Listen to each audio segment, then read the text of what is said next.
try them out there. Try the vertigo slingshots, which are air-powered as well, just for kid size. A great way to kind of get into the extreme act of it all. And just letting the athletes get ready, get set. Looks like they're getting some coaching there, adjusting their pogos. They may be adding in some more air. Again, just talking through the schedule of events for this weekend. High jump is tonight. Tomorrow we will have tech at our headquarters starting at 3 p.m. We will be around an obstacle course. Athletes have to use spring-powered pogo sticks there, but they have some wild tricks they'll be doing across that course. Following that, freestyle qualifiers. So that is again across an obstacle course on these big air sticks. Sunday we have the freestyle finals, then best trick and the kids bounce off. And it looks like we are ready to go here with 10 feet. Mr. Michael Nina coming up first, last year's winner in this event. And if he wants to win again, he's got to get over 10.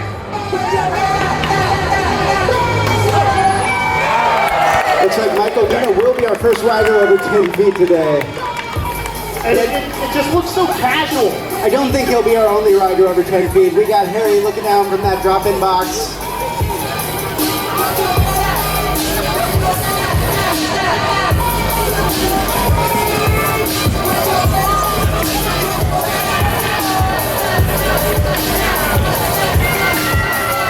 And Henry, a little bit of a windmill, but he was able to correct and get over 10 feet first try as well. And another no-handed backflip for the people. And a front flip dismount. And here comes Nick Patino in quick succession.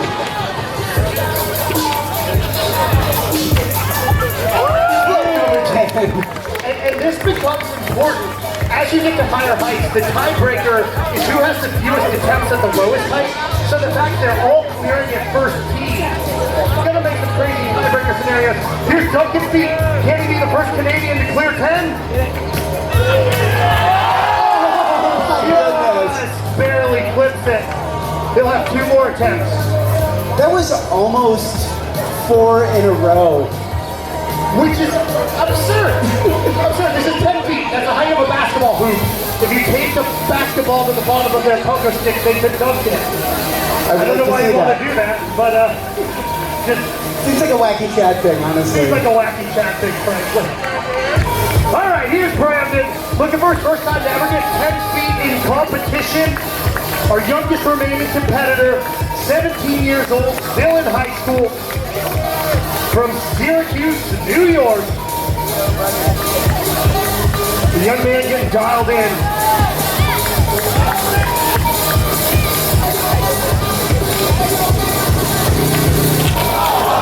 Just a near miss there at the 10-foot level by Brandon, but it looks like if he controls that bounce, he's going to have that in one of his next couple attempts. Totally. He had the height 100%. It's just a matter of, here we go. Duncan Murray looking to make history.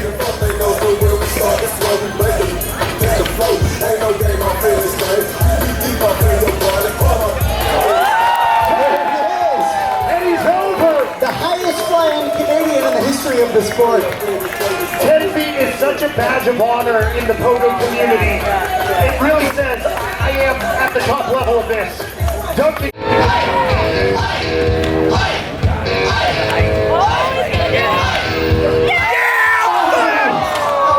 He was over clean, and I think his foot caught it on the way down. Yeah, and it's kind of that unique tuck that he has.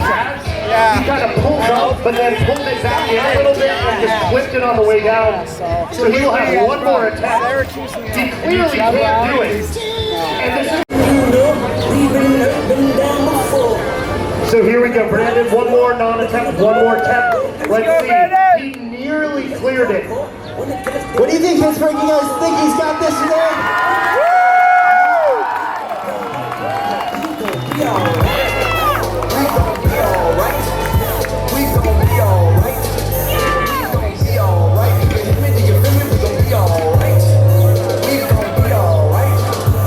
Brandon lost the momentum, so that is his final non-attempt, which means next time he drops in, no matter what, he's got to send it, try and get over.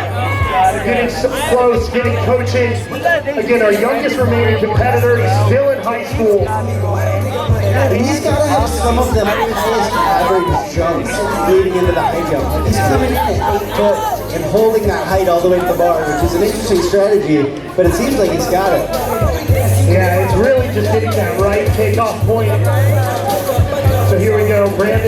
little bit of coaching from Chad, just looking at that approach.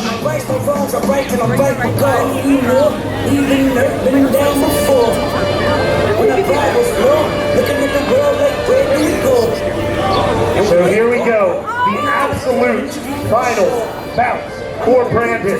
Can he get over 10 feet, move up with the rest? Young man from Syracuse getting focused. Let's focus!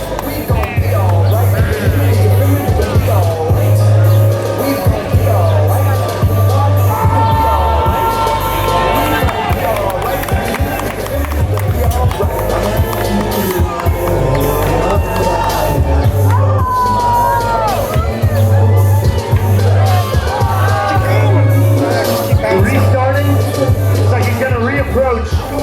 This is so taxing bouncing this much.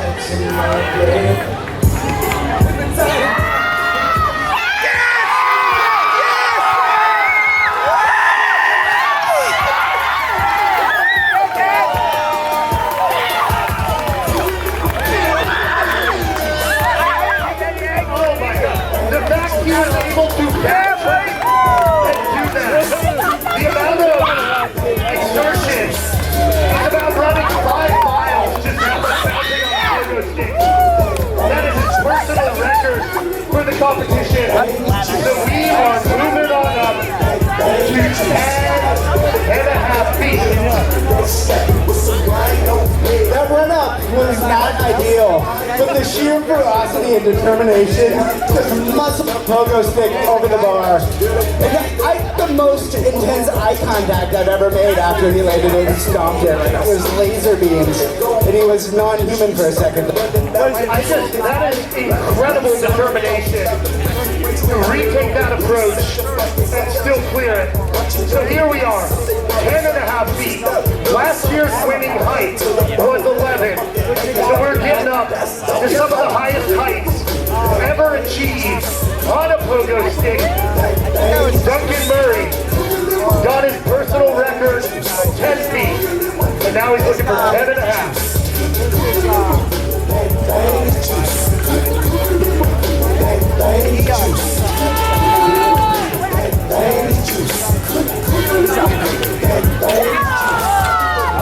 A good trajectory for 11 feet after this. Let's see if Nick Patino can join him. He hopes on everyone. First try. What a tough, he is an artist with that. The mental wherewithal in the air to move the pogo stick around, changing his center of gravity while flying 10.5 feet off the ground is absolutely incredible.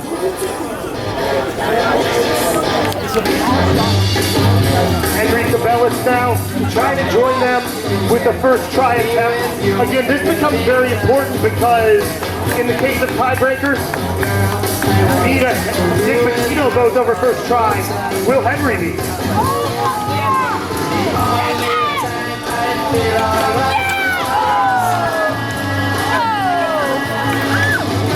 It looks like Henry's all right, barely clipping the bar there, flying off the stick. Keeping it safe though.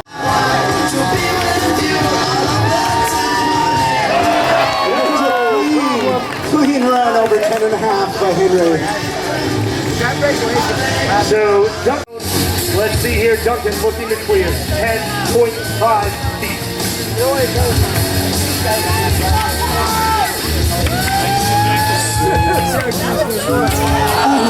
He's got the height. He just took off a little too far back, so he'll have one more attempt. He got 10 feet.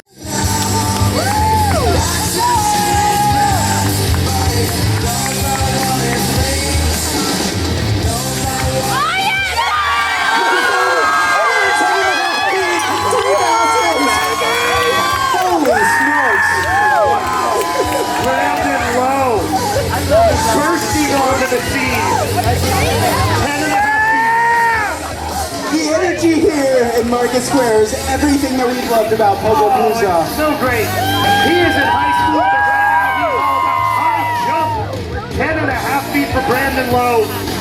So he will move on to attempt 11. And Duncan Murray. His final attempt Trying to keep it alive for Team Canada. Let's get some noise for Duncan Murray from New Brunswick.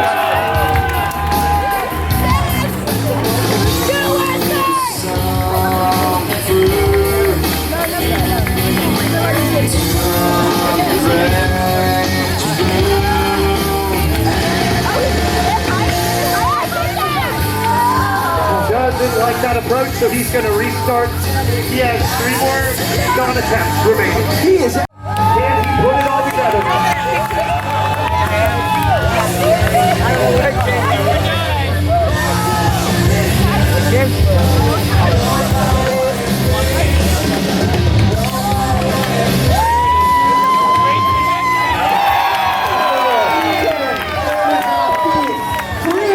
After the box, just cruising in Filipino style, taking some notes there.